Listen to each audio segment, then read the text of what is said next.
copying the Apple Watch Ultra, and some Squarespace sites were compromised. This is MacVoices. MacVoices is supported by the MacVoices Slack.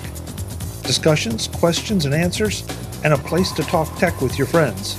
The MacVoices Slack is available to all patrons of MacVoices. Sign up at patreon.com/MacVoices and join in.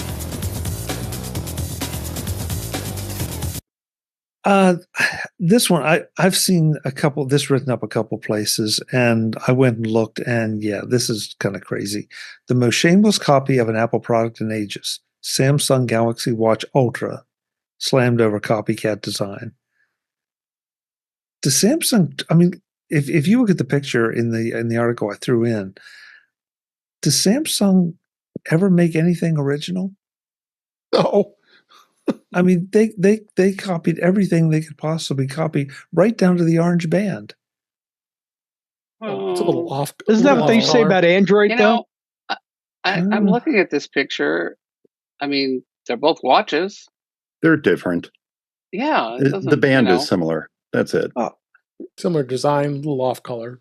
Oh, yeah, I mean, if you look at the features that are on the face of the Ultra, the Apple Ultra, you've got all sorts of digital information.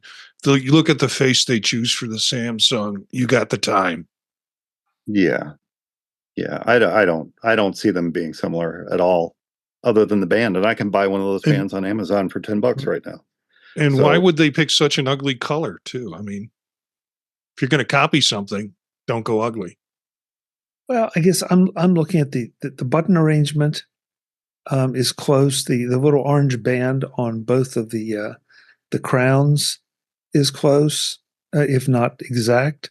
How many ways can you put a button on a watch? Yeah. Yeah. It looks like a watch. You might as well say that Apple ripped off Pulsar with their digital crown. Right? It's yeah. Why do Jim and I keep talking over each other? Sorry, Jim. Well, I mean, the shame of making a watch that has a button on it or a crown, a crown. Yeah. It's sort of like a given. It's like, let's make a door without a handle. This was, they have to write about something, so they wrote about this. Okay. I don't see this being a big deal. Look, I don't like Samsung watches. I don't like their phones. I think that they took what is a relatively decent operating environment for a phone, and they made it this horrible experience for Samsung users. But Samsung users have no idea that it's a horrible experience because they've never used an actual pure Android phone. Samsung likes to do that sort of thing. They make really good hardware in general. I also think that the competition for most shameless copy of an Apple product is really steep. That's extreme. Yeah, I don't. Yeah, you want a shameless? What is that online shop where you can buy pretty much anything in the world on it? You want a shameless copy of the Apple Watch Ultra? Go there. But this is not it. I can't remember the name of that store. The Chinese. Please, Mike, don't hold back. This is a non-shameless. This is a non. I'm the last person to support Samsung, but good gracious, this is not a shameless copy. Nobody who wants the Apple Watch Ultra wants that Samsung watch, and vice versa. I don't think I disagree with that one, but well, that's the beauty of this. We agree to disagree. But look, it's from a YouTuber. Up comes an ad that there's an ad that just offered me a deal on Amazon for the Apple Watch Ultra 2. So, A lady was listening to you. Yeah. And that's what people do. Remember when the translucent Max first came out, the G3 Max, and then next year everybody came out with translucent everything. Oh yeah, and apparently that's everything old is new again. Well, and apparently the whole translucent thing is coming back again. I think that Tom Merritt or someone on the Daily Tech News Show was talking about that the translucent. Now it's my turn, Mike. I can't talk. Max talk brain, and I'm right. I'm just coming back. But the translucent case thing is coming back as a design element. So not from Apple though, I don't think. No, not from Apple. Just as a generational thing. That's what fashion does. I'm not fashionable, so I wouldn't. I want to get fins on my next car. When are fins coming back? That would be amazing. There haven't been enough people impaled by cars lately. We need to bring fins back. All right, last story of the evening. And this is another unfortunate one, but it is something I think folks should be aware of, that there were some Squarespace sites that were hijacked.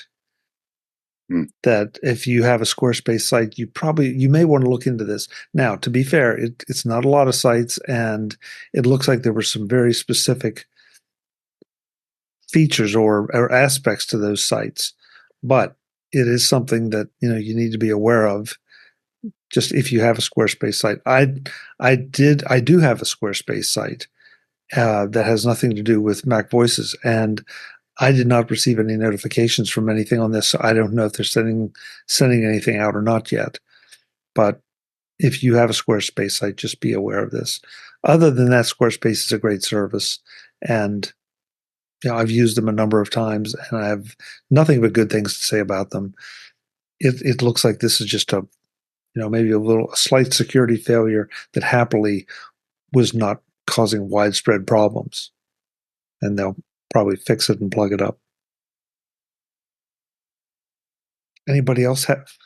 Barry in the chat room says, put some fins on a Cybertruck. Yeah. It needs them. And fake wood paneling. It needs something. Yeah, Dave's right. It needs something. Look, every operating environment, Mac OS, iOS, Android, Windows, Linux, WordPress, Squarespace, Wix, they all have flaws. It's a matter of when is that flaw discovered and how badly is it exploited, and how, most importantly, how quickly do the developers patch it. Right. And that's something, just from personal experience, WordPress as an organization does really well with that core engine that they put out.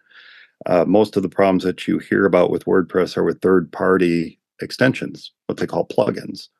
And those are often developed by independent developers or small companies that don't necessarily have the resources of something like WordPress. Now, Wix and Squarespace are, to the best of my knowledge, managed services, and all managed by Squarespace or managed by Wix. That's my understanding. I don't know that they allow third-party plugins. Anybody know differently? I don't know. I don't know. But the real story here is how quickly will Squarespace, say that 10 times fast, how quickly will Squarespace patch these flaws and roll out that patch to their customers? That's the story. That's what we need to know. It's not that you have to give up Squarespace or panic or go running into the hills. It's, do we trust Squarespace to release a patch in short order? And that's really all that matters. And the domain hijacks seem to have been mostly targeting cryptocurrency businesses. So if you read this article, this is it's not general Squarespace. Apparently Squarespace bought all the assets of Google domains. Oh, they did. And right. This involves customers that were Google domains customers. And there was apparently something those customers needed to do to transfer over to Squarespace. And many of them never did it. So what happened was there was a way that an unauthorized person could get in and do that for them and take over the account. So it's a pretty limited, threat. It's limited to the Squarespace customers that they inherited when they purchased Google domains. Yeah, and only if those customers did not set up the domain of setting, I guess Squarespace sent them emails saying, you need to do this to, complete moving over. And if they didn't do that, then somebody else could get in and do it. Not that it's, that's a major flaw. It's they goofed up, but it's not like just any old Square, they didn't really, it's more of a phishing sort of a, well, not quite phishing, but it's not like a, technical attack. It wasn't up to the customers to have their domain inherited by Squarespace. No. It was a business arrangement, right, between Squarespace and Google. So it's totally a screw up on Squarespace's part. Major I'm saying screw up. If you were a regular Squarespace customer, which apparently there's millions of them. Yeah, you're fine. Well, still a big screw up on their part. So how quickly can they fix it? Yeah. And again, it's something for you to be aware of. I mean, if you were one of those who has the potential to have this problem, take a look at the article, contact Squarespace, find out what you need to do so that you can't be hijacked. Don't stick your head in the sand and say, well, I wasn't hijacked, so I'm fine. It didn't happen to me. Yeah. No, don't do that for sure. Yet. It can be quite a mess to lose your domain name. Yes, to put it mildly. Guys, thank you so much for coming and sharing your MacStock stories and sharing your Amazon purchases and everything tonight. It was a great weekend, and hopefully we've saved some people from some pain here with Squarespace, and we've terrified a few others with AT&T. So that's just what we do here. Going to go around the room, let folks know where they can find you when you're not doing Mac Voices Live here, and then we'll get out. I'm going to flip it around this time and start with Web. Web, thank you for being here, as always. It was great to see you. Where can folks find you? You know what? We'll go with X tonight. So Web Bixby at X, or formerly known as Twitter. So great, thank you. Web, sorry, got distracted there by Guy's entrance into the chat room. Whenever Guy walks into the room, we get distracted. Breaking news, apparently X is moving to Texas. Well, all my exes live in Texas. I was trying to decide whether Jim's comment was a punchline of some kind, and Marty, you just stepped right in there. That was perfect. Well, no, that's actually, I just read about it like right before the show started. Both X and SpaceX are moving headquarters to Texas. Okay. Well, that's special. Yep. So it's really not a surprise if, No. The business environment's very conducive in Texas, and they want the tax revenues. So. And it's the beginning of a new country. So it's always exciting. Jim Ray, where can folks find you when you're not rabble-rousing here on Mac Voices Live? I'm going to go hang out with Mike. He's fun. So wherever Mike is. Why don't you go to MacStock next year, Jim? Yeah. There's been two things I've been looking forward to since 2019. Going to WWDC again and going to MacStock again. And I did manage to get to WWDC this year, so maybe next year. Well, it's also a little closer to DubDub. It is I drove to DubDub, but I think I would have gone this year, but I think I explained on it to some of the people after dark why I didn't go. I had a family thing that definitely trumped, and it was the right place to be, but I wish it didn't, because I missed all you guys.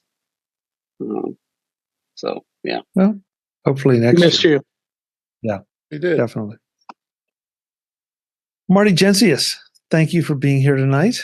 And delivering the punchline to Jim's joke. Where can folks find you? Yeah, you can find my podcasts on thepodtalk.net and primarily Vision Profiles with Eric Bolden. Also, the Circular Firing Squad and the Tech Savvy Professor. You can find me here on Tuesday nights with MacVoices Live and also Thursdays with Dave on In Touch with iOS. Great. Thanks so much, Marty. I especially enjoyed your Mac Stock edition of the podcast this weekend. Thanks. It was fun. Mike Potter, thank you so much for Mac Stock. Thank you for coming here tonight and doing a little bit of a debrief with this panel. That's always a dangerous thing, and you stuck your head right in the lion's mouth. We appreciate it. So where else can folks find you? Because you don't just do Mac Stock. I don't just do Mac Stock, no. I also do a podcast called For Mac Eyes Only, and we try our best to record the second and fourth Friday of every month, but that got a little screwed up with Mac Stock this year. We are going to record this upcoming Friday, though. We think we are. We're going to try. We're going to try to record this upcoming Friday. But we try to record the second and fourth Friday of every month. We stream that out live to YouTube, so you'll find it at youtube.com/FMEOTV. You'll also find me occasionally on Mastodon, which is tooting.ninja/@ for Mac Eyes Only, and also tooting.ninja/@MacStockExpo. Yeah, there you go. That's where you find me. Thanks, Chuck. Thank you for having me on, and thanks to all of you, both in the chat room and here on the panel, who are out at MacStock, and looking forward to seeing everyone again next year. Hey, you're always welcome, Mike. Anytime you can spare part of your Tuesday evening, come on over. It's always a lot of fun. Thanks, Chuck. It gets weirder with Jeff here, but it's always a lot of fun. Dave Ginsburg, thank you for your hospitality in as far as transportation and food and everything went. We had a lot of good times. Did. Where can folks connect with you? It was always great to see you and Cindy all the time. You can find me at In Touch with iOS at intouchwithios.com. YouTube channel is in youtube.com/In Touch with iOS. I'm here on Tuesdays, Mac Show on British Tech Network on Fridays, and you can also find me on Mastodon at DaveG65 at mastodon.cloud. Perfect. Last but not least, we finish up where we started with Brian Flanigan-Arthurs. Brian, thanks so much. We haven't described your session to people, and I'm going to let it hang, and say that the digital pass is worth it just to watch you change your wardrobe during your presentation, and that's all I'm going to say. That's all I'm going to say. Thank you. I appreciate it. Thank you for having me on. You can find me most Tuesdays here at Mac Voices. And then also on social media, best place is probably on Mastodon. I'm available at Brian8944 at mastodon.cloud. Thank you, Brian.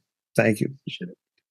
Folks, I'm Chuck Joyner. This is Mac Voices Live, Tuesday nights, 8 p.m. Eastern, 5 p.m. Pacific, whatever time that is, wherever you are.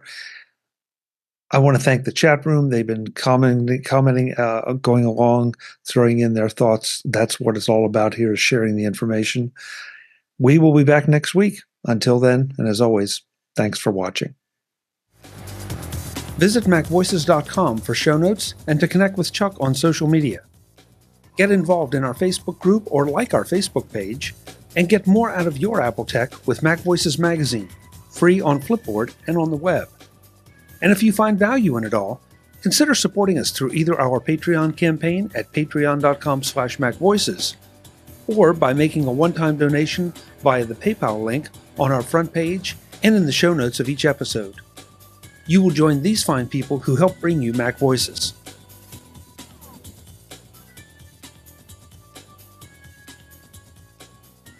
Advertising handled by Backbeat Media at backbeatmedia.com. Bandwidth provided by CacheFly at cachefly.com.